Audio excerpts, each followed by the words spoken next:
Problem है, इसके अंदर बहुत कुछ अपने को सीखने को मिलने वाला है, तो बने रहिए इस वीडियो के अंदर और शुरुआत करते हैं।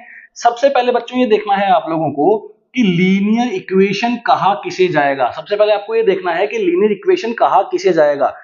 लीनियर इक्वेशन उसे कहा जाएगा जहां पे कहीं ना कहीं इक्वल लगा हुआ हो और एक टाइप का वेरिएबल हो और उस पे पावर भी क्या हो, एक ही हो। क्या एक ही टाइप का क्या हो आपके पास उस पूरी इक्वेशन में वेरिएबल हो। जैसे मान लो आपके पास लिखा हुआ है y प्लस 1 इक्वल टू 0।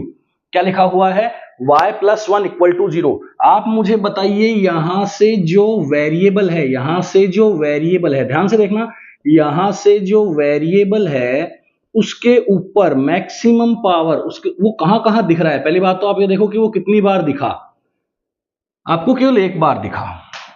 ये बहुत सिंपल सी एक लीनियर इक्वेशन मैंने लिखी है y वेरिएबल में। आप मुझे बताइए y आपको और कहां दिखा? आपको कहीं नहीं दिखा y। मतलब y की केवल एक ही टर्म है और एक ही टर्म है और मैक्सिमम पावर उस टर्म पे कितनी है?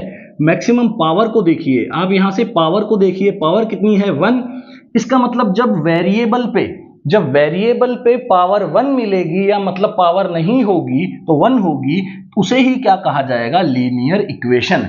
लेकिन अगर एक ही टाइप का वेरिएबल है, only one kind of variable, only one kind of variable, जो वेरिएबल की जो यहां से जो बात कर रहे हैं वो वन काइंड ही होगा, मतलब एक ही प्रकार का होगा। ऐसा नहीं मिलेगा आपको, ऐसा नहीं मिलेगा। ये देखिए, ये नहीं मिलेगा,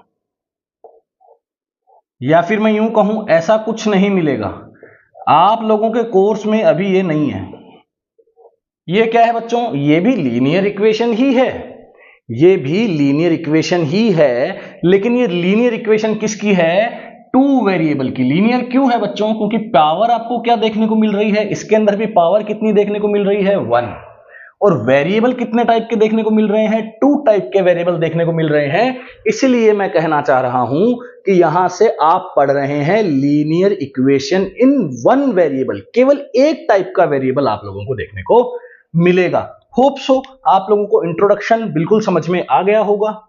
ठीक है, अब हम कुछ बेसिक क्वेश्चंस की बात करते हैं कि क्वेश्चन आप लोगों को कैसे सॉल्व करना है, क्योंकि मैथमेटिक्स के अंदर थ्योरी पोर्शन ना के बराबर है और क्वेश्चन ही क्वेश्चन है। 99% हमें क्या करने हैं बच्चों?